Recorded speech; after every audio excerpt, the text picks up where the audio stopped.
Hey everybody, Jimmy with the Triple C Collective, and Collin here. we are ready to bring you Visions Volume 2, Episode 2, Screecher's Reach by Cartoon Saloon. Mm-hmm. And I gotta say, being an Irish American, Yeah. this is a great one. Yeah, that was cool.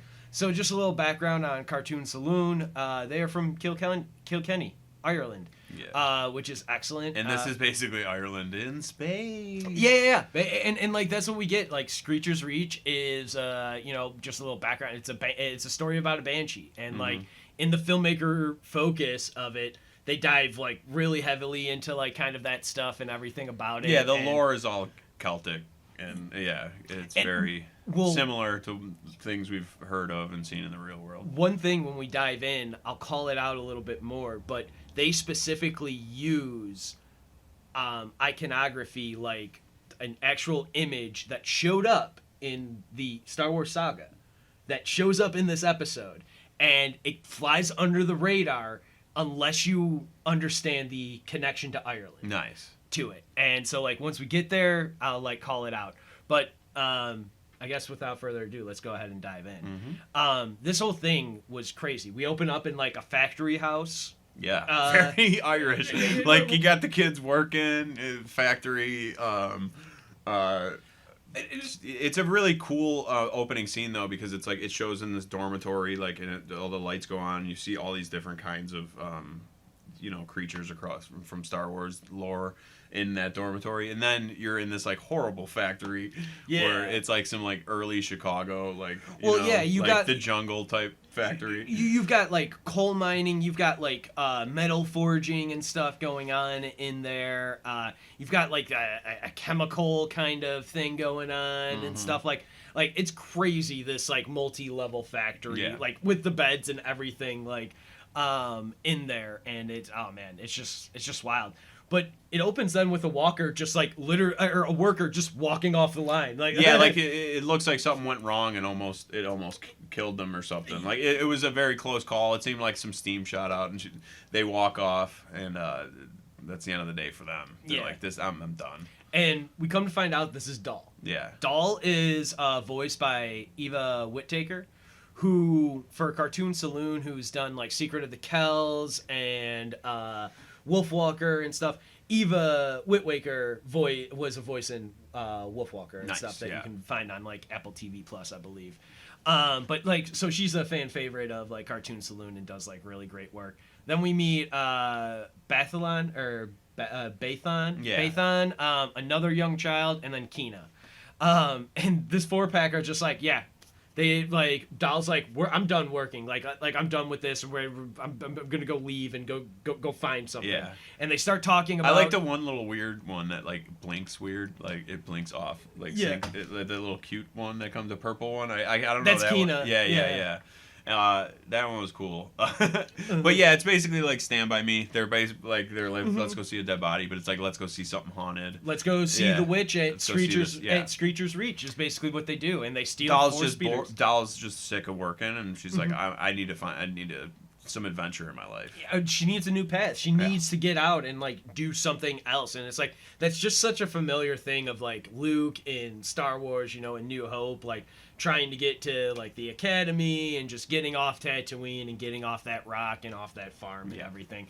So like it's just really amazing. And then as they're on the speeders, we get this beautiful array of like different landscapes. Yeah, was that watercolor? Like you watched that, right? Yeah, it was amazing. So like they had that like reflective, like at one point it seems like they're just speeding over water because it's got like a reflective thing. Like, and I love their speeders. I love like the walkers. They're not walkers. Like they've never walkers that we've seen before, but they're very like I don't know. They're cool looking. All this stuff's very different. And then you also see like the wide shot of like the factory in the background with all the smog and stuff. Like that's just such a classic of like factory industrial. Yeah, industrialization. And oh man, just this imagery and stuff was so great. One of the things we get though is the image that I wanted to talk about when they have a fire at the foot of like the forest / leading into the cave. When you see the mountain of the cave, it's got like a hand look to it. That is the exact same mountain from The Last Jedi that Luke throws his lightsaber off when Rey goes to see him. Because that island is a small island off the coast of Ireland, and when they were going to scout Irish locations for this episode, it so happens that both 2 separate times for Star Wars come to this location and then put it in their stuff, and like that was just something that I was like, oh man. Yeah, because I was Star wondering, Wars. is it are they allowed to touch lore like that, like in the way? But they clearly are. I mean, to be fair, in that background type of way.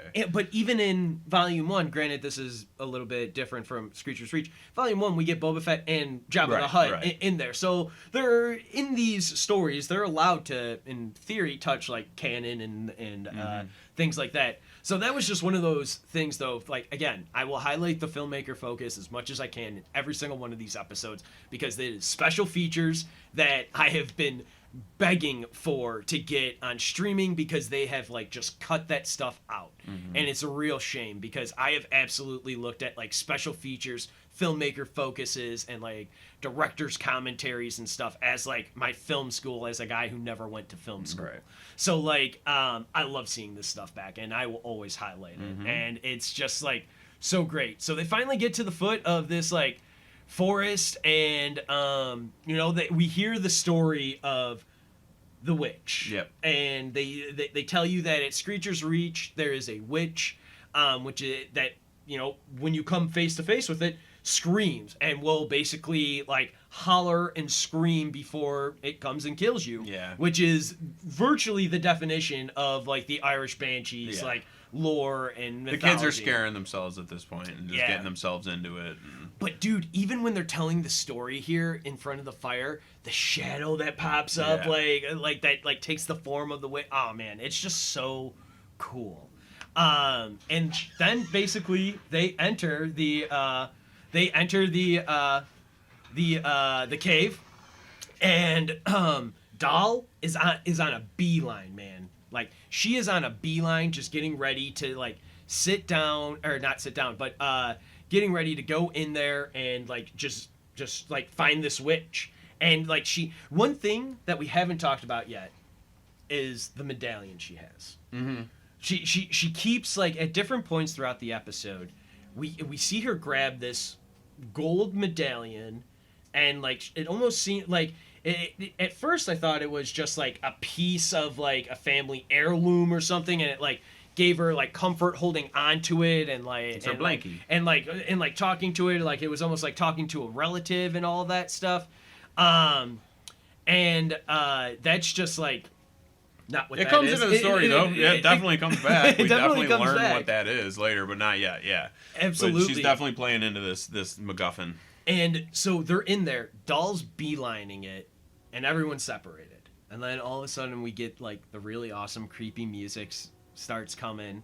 We hear like the breathing and like the screeching starting to come, and like, dude, the horror aspect of like the build up here that we have in Screecher's Reach is awesome. Irish people do witches pretty well. It's so good. It's so good. And then the one thing I want to say is like, then they come face to face with the witch, like the witch of Screecher's Reach.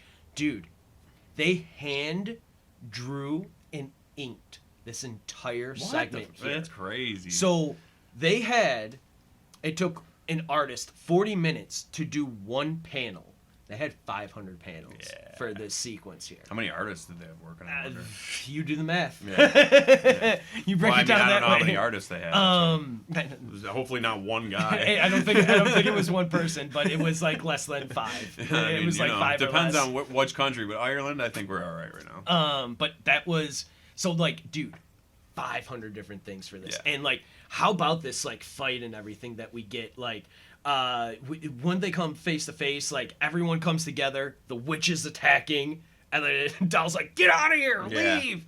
And dude, like, she's the hero for sure in this point, and they're having a good back and forth. This is a crazy battle, but it seems like Doll has no shot. Right, and she's like finally clawing her way out, like nearing, like she's the light. She sees and they're the stuck light in the cave. She sees the light, and she's calling for help. and she literally asked for help. Give me strength. She's like, give me the strength. And then what happens? Yep. We start seeing the rock move and bowl and like start falling towards her. And it's like, but the witch is coming after her. So is it Doll pulling the rock or is it the witch pulling the rock? Right. But no, it is Doll pulling the rock, throwing that boulder down and pinning the witch. Yep.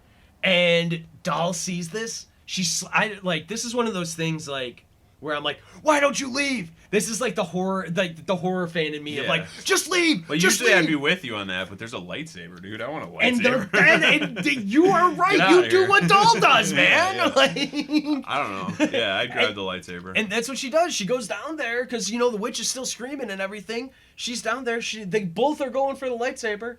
Doll gets it first. Yep. We see Doll approach, and then we hear a scream, and then no more. Mm-hmm. And we hear the lightsaber then de-ignite, and we see Doll walk out.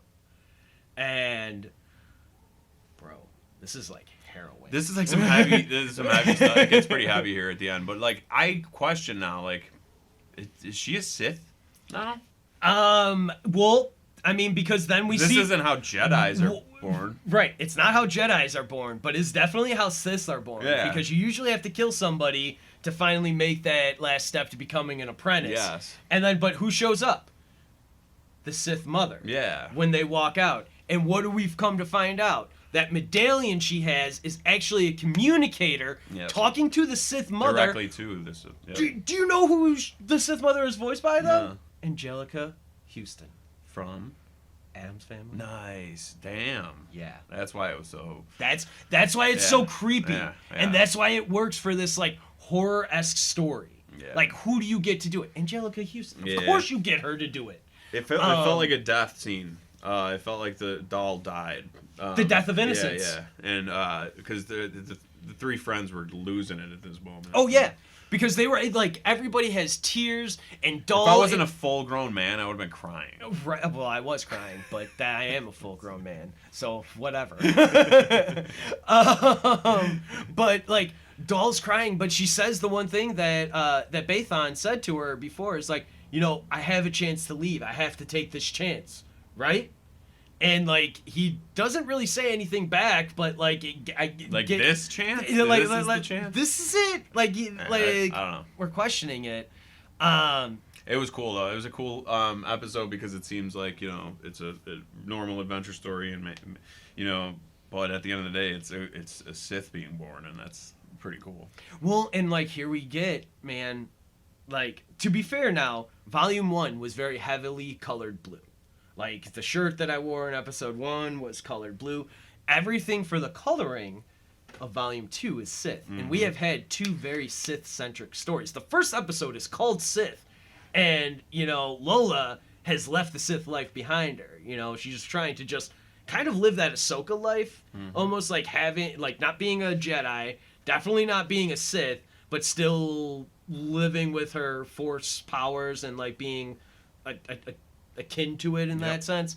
But man, like, this stuff was awesome. Yeah, it was a cool episode. I will say, actually, one thing I did find out from the filmmaker Focus, Paul Young, the guy who directed this and was one of the co-writers, this was like one of the first projects he's ever directed. He's usually one of the writers or producers at Cartoon Saloon and like all that kind of stuff, helping people like make it all together.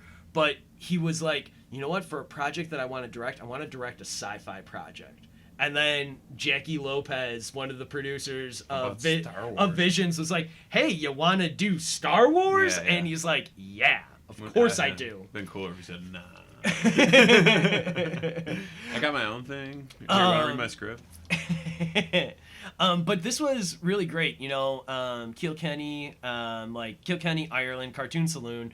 This is awesome. This was great to see. I loved it all. I mean... Dude, like, again, the last thing I gotta say, that Witch in the Cave scene being all hand-drawn and inked on paper is... Yeah, that blows me away. It is wild because it's so beautiful. Mm-hmm. You gotta go check it out. Again, we're gonna wrap up here. Go check out Visions, Episode 2, Screecher's Reach from Cartoon Saloon. Check out the filmmaker Focus in the extras for Visions for Volume 2. I'm Jimmy with the Triple C Collective. I'm Collin. And we want to thank you all for joining us for Visions. We hope you all stay safe. And as always, like and subscribe. And may the Force be with you.